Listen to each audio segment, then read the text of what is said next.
انا شوف بصراحه السؤال هذا ما اقدر اجاوبه، ما اقدر اقوله. انا امنيتي كان هذا السؤال ما يطلع، والله العظيم. راح اعطيك السؤال انت تقرر انه تقراه وتجاوب عليه.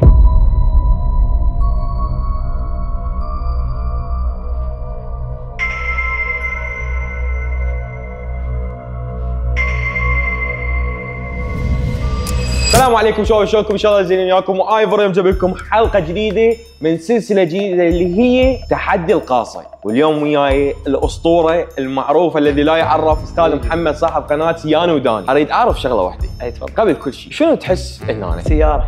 انا جاي على السياره وان شاء الله سياره. اوكي انا حقول لك هي شنو بيها، حقرب لك، بس ابي اعرف شنو معنوياتك. والله عالي الصراحه، من دخلت وشفت هذا الشيء يعني صار لي حافز. محمد يعني صدقني التحدي اصعب من اللي ببالك بهواي. لا تهم لا تخوفونا بالبدايه. لا انا ما اخوفك. نظام التحدي يا اخوان راح يكون نظام نقاط. هذا التحدي راح يكون اكو 3 راوندات، كل راوند اللي راح ياخذ بيه نقاط اكثر راح يفوز بالراوند وراح يقرب من مفتاح القاصه. انا وياك راح نتحدى انا وياك. حلو. انا اذا فزت ايزي خلاص، انا اذا فزت ما تاخذ المفتاح يبقى يمي. فاريد اعرف شنو معنوياتك بصراحه. والله بصراحة. المعنويات ان شاء الله عاليه، بس ما اقدر اقول لك شنو المعنويات يعني الا ان اشوف الاسئله. بس من هسه والله العظيم انا اسف على الاسئله راح تشوف الحلقه. لا احنا اكو مونتاج ان شاء الله نحاول قد ما نقدر ما نقص. شباب والله ما اعرف اي سؤال قسما بالله. الله يعينك. تفضل. والله الله يعينك. وجاهز لاي سؤال. يا الله.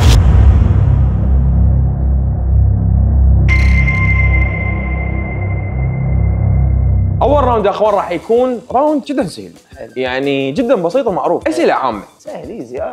خبير. ممكن يكون سؤال كره قدم، سؤال ديني. اذا راح تجاوب على اكثر عدد من الاسئله انت راح تفوز بالراوند، راح تتقرب من القاصه. ايزي هنعبر هاي المرحله انا فايز. شنو معلوماتك عن كره القدم؟ شلونك؟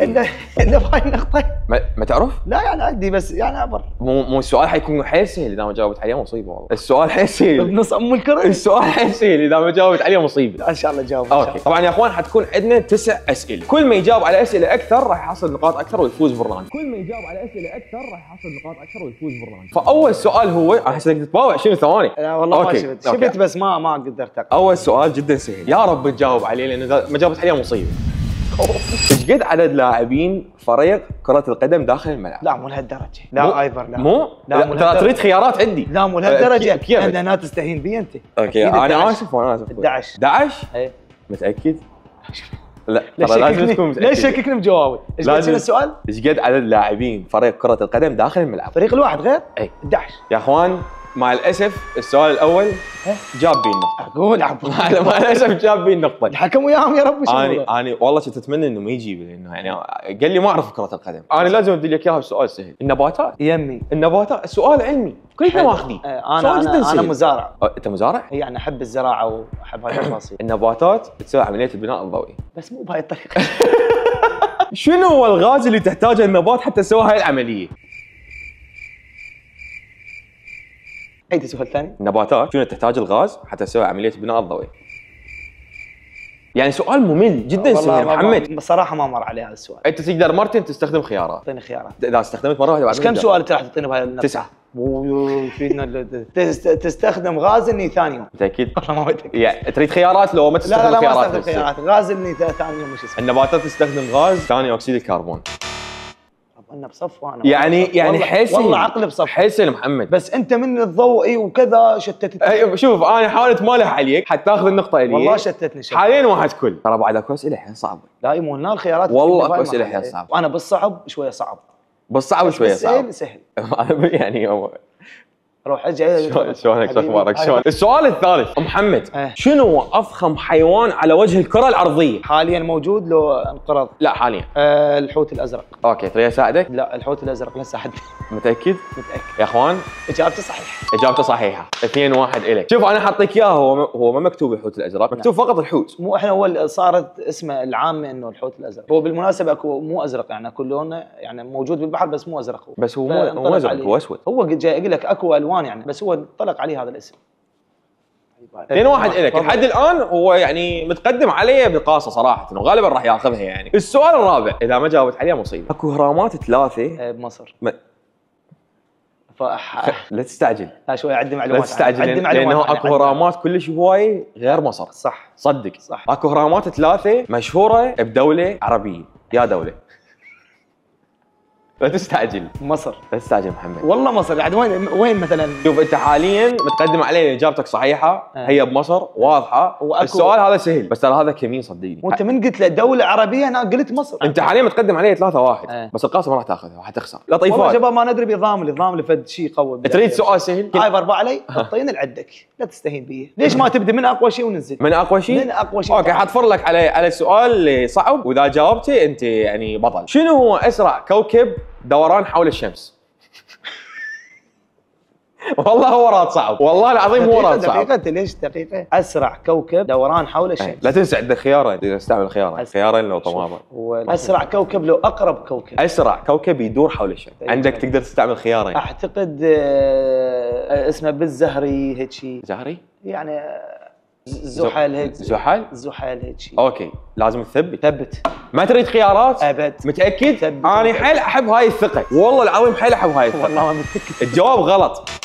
كوكب عطارد. عطارد فوق. اوكي بس حبيت انه هو عنده ثقه. الرجال قال ما اريد استعمل الخيارات اللي عندي بس انت اريد اذكرك. مو انا ما دام هسه متقدم عليك ليش استعمل؟ حاليا اي 3-2 الك بس اذكرك عندك مرتين اقدر اعطيك خيارات، مرتين خيارات، مره واحده طماطم. تريد سؤال سهل لو صعب؟ ابدي لي بالصعب. اوكي راح ابدي لك بسؤال صعب، هو يعتبر صعب. الانسان البالغ كم عظمايه بجسمه؟ الانسان البالغ من ال 300 يعني والله هواي. انزل لا تروح 300. انت قلت لي من 300 راح توصل 1000. اعتقد ان قال لي من 300 وما لا دقيقة. انا اساعدك. هو بي 21 لا رقم وبي 21 لا 121 102. دا اساعدك ما بي 21. عندك خيارات. اعطيني خيارات. ها تستعملها هسه؟ استعملها. الخيار الاول 1001 عظمه، الخيار الثاني 200 عظمه، الخيار الثالث 210 والخيار الرابع 206. 200 و210 ايه و200 وش قد؟ 206. 206 جواب 206 ومتاكد مثل ما انت متاكد قاعد اقبال. واثق بس نصيحه من تستعجل. ما مستعجل، هو انا اللي هذه المعلومه اللي عندي هو 206. جواب الصحيح هو 206. حاليا 4-2 لك. اني تندمت اني ساعدتك بس انت استخدمت خيار هسه. انا اتذكر هو فد مئات وشويه. انت رحت لي بالبدايه على 300 وقلت لك هيك. المهم هسه خليت هاي النقطه الك. اوكي هذا اعطيك سؤال سهل جدا. من هم اول ناس استعملوا البارود بالحرب؟ بيا اول ناس استعملوا البارود سهله. بيا حرب مثلا الحرب العالميه الاولى الثانيه الثالثه. لو اول حرب صارت ترى الموضوع جدا سهل يعني. اعتقد يعني دوله تريد شعب خلينا نقول. اعتقد الصين.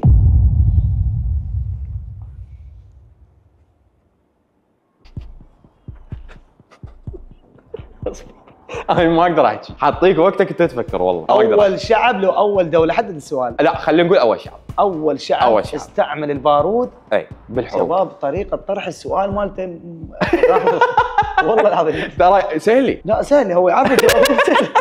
احتاج منك جواب خلال 10 ثواني. عربيه؟ لا مو اسئله عامه، هاي اسئله تاريخيه. والله ما اعرف. لا تريد خيارات؟ لا ما اريد خيارات، ما اعرف. اوكي اهبد اي دوله. الصين، انا راح بالي على الصين لان الصين حروب هوايه. تثبت. شباب اول شعب استعمل البارود بالحروب هم الصين. وانا هاي المعلومه عندي بس هو انا جايب هذا السؤال حتى ما تجاوبه انت. والله جايبه حتى ما تجاوبه. لا عندي معلومات بس انت يا اخي طرحت اسلوبك بالطرح غامض. الله يسلمك والله محترم والله. حاليا 5-2 الك. بس احب اقول لك شغله، احنا نقدر نكمل بالاسئله بس ترى رسميا فايز بالتحدي الاول. انا اللي خسرت لي شنو كان؟ مال الكوكب. انت تعرف اذا اجاوب راح يكون مساعده. اوكي بما انه تعرف السؤال الجاي جدا سهل. مو قلنا عبر. ايش قد باي سنه تاسس؟ مع الاسف هو حيل قرب من مفتاح القاصه لانه الراوند الاول فاز بيه اللي هو تحدي الاسئله العام. يعني هسه انا فزت. انت هسه التحدي الاول فاز، انت القاصه مالتك باقي لي 2. باقي لك راوندين بس راوندين بس تفوز بواحد منهم خلاص. ايفر استعجل.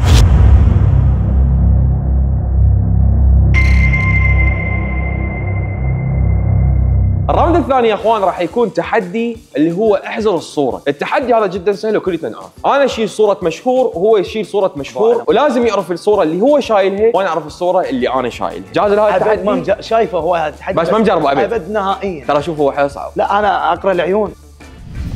ايفر 1 2 3.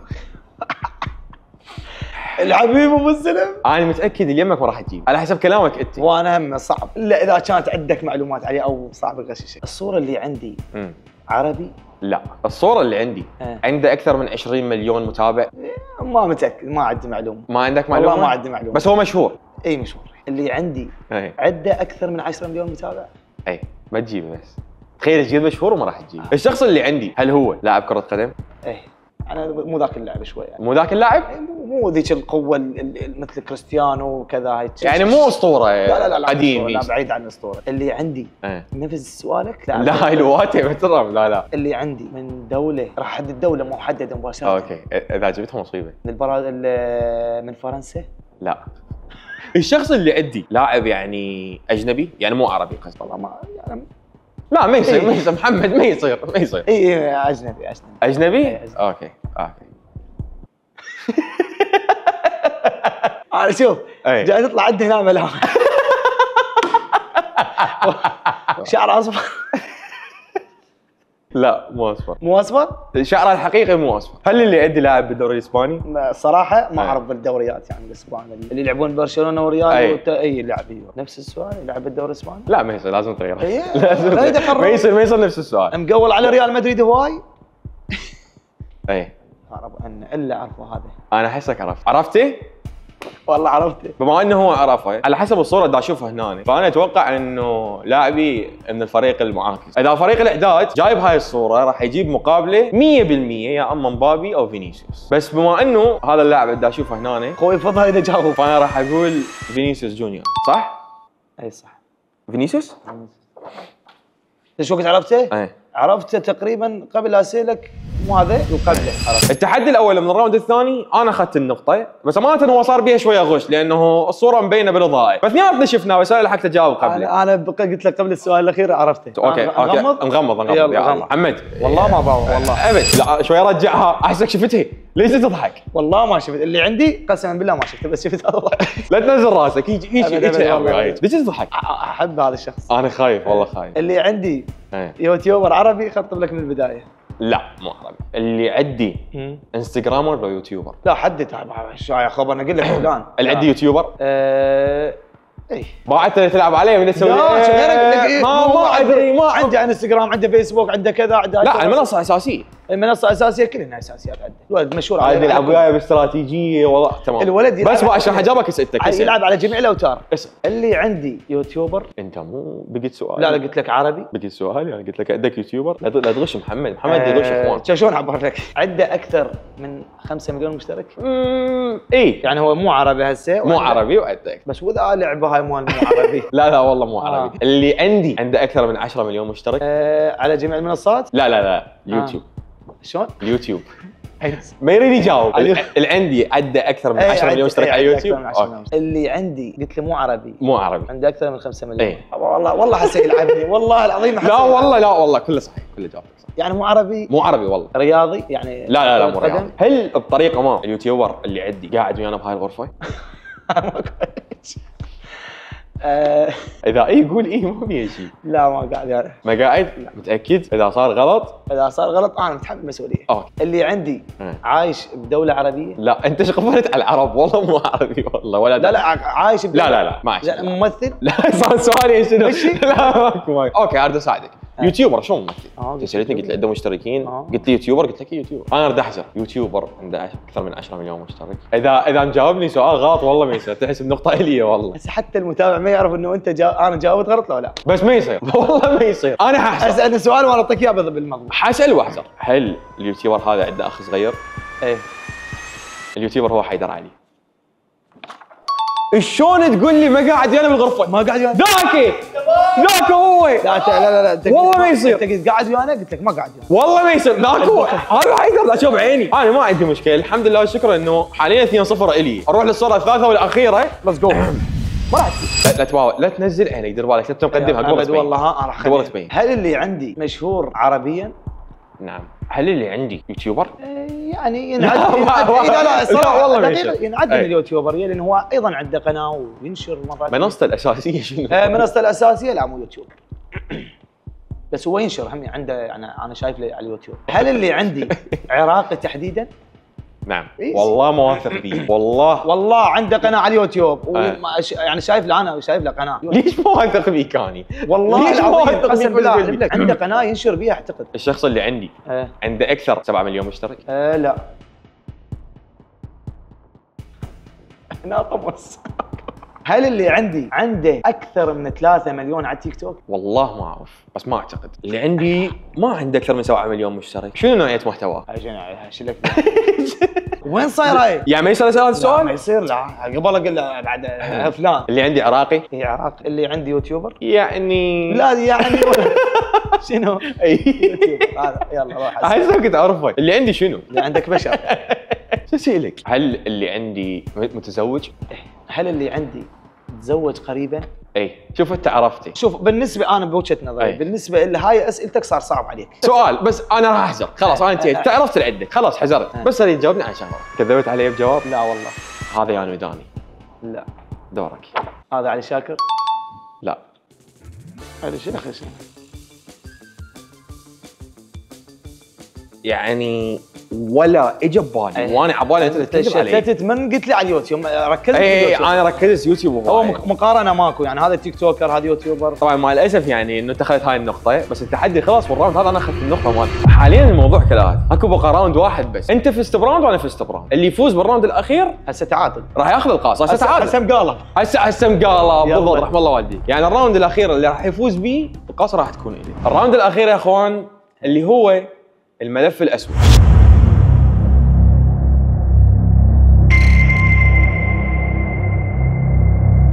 يا الله بسم الله الرحمن الرحيم.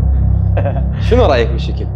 شنو بداخله هذا يا ستار؟ مصيبه بداخل. والله انا عن نفسي عن أي. نفسي اذا هذا ملفي فالحمد لله والشكر سمعتنا طيبه. لا الحمد لله والله مش فايدة يعني لك. ما لا ابدا. يعني فعلا ملف اسود. التحدي هذا يا اخوان راح يكون جدا صعب. ليش؟ لان عندك يا اما تجاوب على سؤال من الملف الاسود بالمقابل تسوي تحدي. اذا مرت تجاوب على سؤال تسوي تحدي. اسوي تحدي. بس اذا رفضت انه تجاوب على السؤال حتى لو تسوي تحدي راح تجي نقطه لك. يعني الطريقه الوحيده اللي تاخذ بها النقطه اجاوب ان تجاوب على السؤال. جاهز؟ كم سؤال به؟ 9 ب9. طبعا تقدر من هسه تقول لي انا ما اقدر اسوي هذا التحدي وتنسحب مني. صار عندي فضول. يا الله بسم الله الرحمن الرحيم. نفتح الملف الاسود. بالبدايه اعطيك السؤال. انت حتى انت ما ادري شنو. هاي كلها ظروف عشوائيه. نفتح الظرف الاول والسؤال الاول. اواثق الخطوه يمشي ملكها.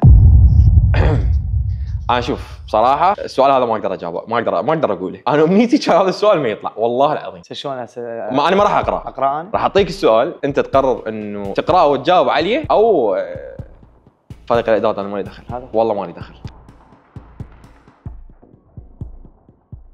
فكر اخذ راحتك. لا عادي خذ راحتك. لا عادي طبيعي تجاوب. انت تدري انه هذا السؤال يعني لا جاوب. لا ما بي يعني 100% ينسال. سؤال هو ينطرح. لا ينطرح هذا السؤال كل شيء. بالعكس انا اجاوب.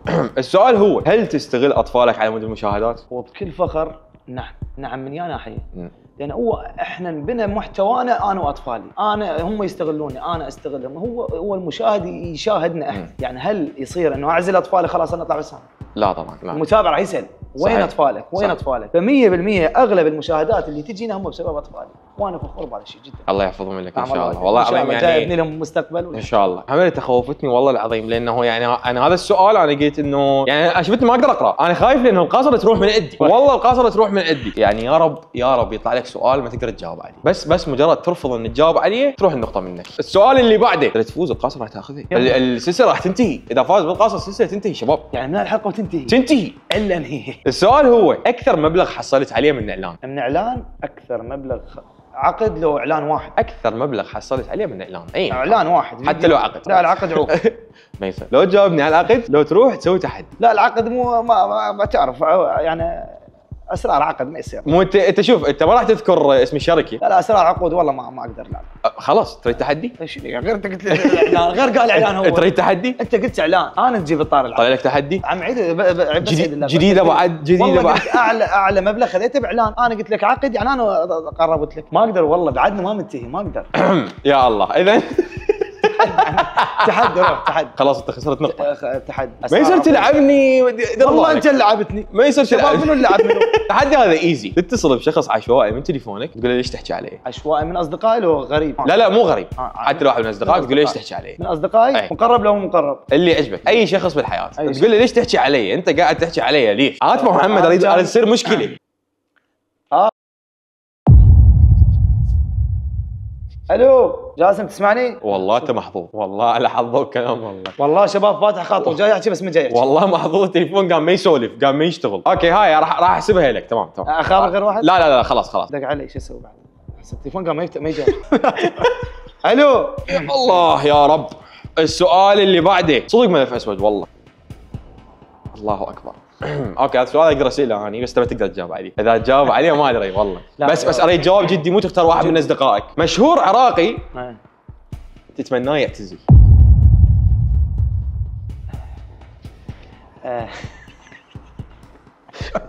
ملف اسود. هذا ملف اسود. يعني اتمنى يعتزل بسبب محتواه اللي يقدمه مثلا. اذكر اسمه.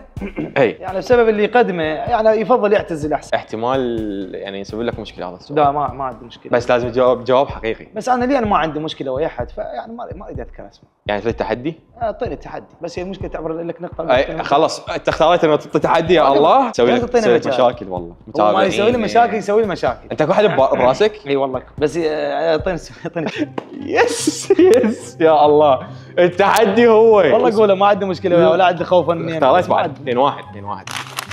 يا الله. تنشر ستوري من كتابتي لمده 10 دقائق. سهل. تفضل. شو اختار؟ شو اختار؟ بكل بساطه ايش حسوي؟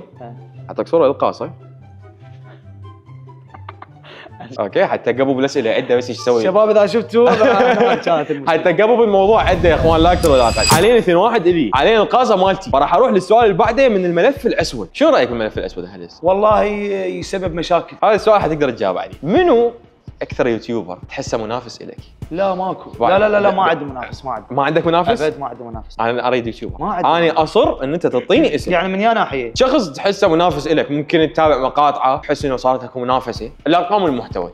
والله ما عندي. المنافس مالتي العرب، يعني نريد احنا كصناع محتوى عراقي نريد ندخل بوسط العرب. اللي يوتيوبر عراقي صديق صحيح الى ابد الحدود. صحيح. بس كم منافسه بيناتنا لا ما عندنا نهائيا. ما هسه افكر اعطيك تحدي. ليش؟ يعني ماكو، يعني انا محتواي ماكو شخص مقارب له يعني كأب ويصور وكذا، يعني حتى اذا اكو فما مو معناته انه انا بيناتنا منافسه. مو شو انا اعطيك تحدي، انا لازم تعطيني اسم. حيدر علي. يعني ما يعني اوكي اثنين كل. انا هذا الشيء كنت ما اريد اوصل له. انا هذا الشيء كنت ما اريد اوصل له. فعلا ماكو فعلا. يا الله يا رب، سؤال مستحيل تجاوب عليه. هالمره لازم تعطيني اسم، ما اريد دبلوماسي. من الشخص وانا ببالي واحد اللي تحسه يقلدك بالمحتوى. شوف انا بالنسبه للتقليد ما عندك المشكله. دبلوماسي لا والله راح اقول لك بالنسبه للتقليد انا ما عندك المشكله، بس اكو تقليد طبق الاصل. رحم الله والديك. واكو تقليد اريد الطبق الاصل. الطبق الاصل ما تحس انه هو قاعد يتابعك، قاعد يشوفك يوميا يتابع قناتك. اول ما يقعد من النوم يا الله قاعد النوم انا طبعا على قناتي انا وداني اتفرج. اوكي هاي الفكره، اريد اسوي مشابه لها، اريد هذا الاسم انا. اريد هذا المشكله. اي اريد هذا الاسم. تعطيني اسم لو رحت التحدي. حرجه لا ما اقدر.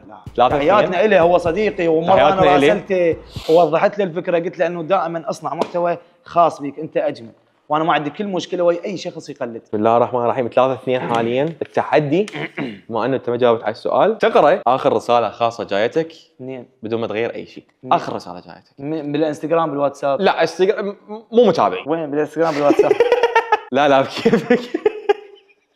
اكو رساله ما يريدها تطلع. لا والله ما بس قل حدد لي مكانها عشان اطب واشوف تفيدني ولا ما تفيدني. انستغرام. عين هذا الانستغرام اخر رساله يا هو مع سجاد اللامي ناشر ستوري اني كاتب لا اوكي تمام يا اخوان. يا الله بسم الله الرحمن الرحيم. نفتح الملف الاسود. السؤال اللي بعده وهذا السؤال شوي غبي. لو يوم من الايام لا سمح الله طلعت فضيحه على محمد، شنو الشيء اللي تخاف منه انه يطلع للعالم؟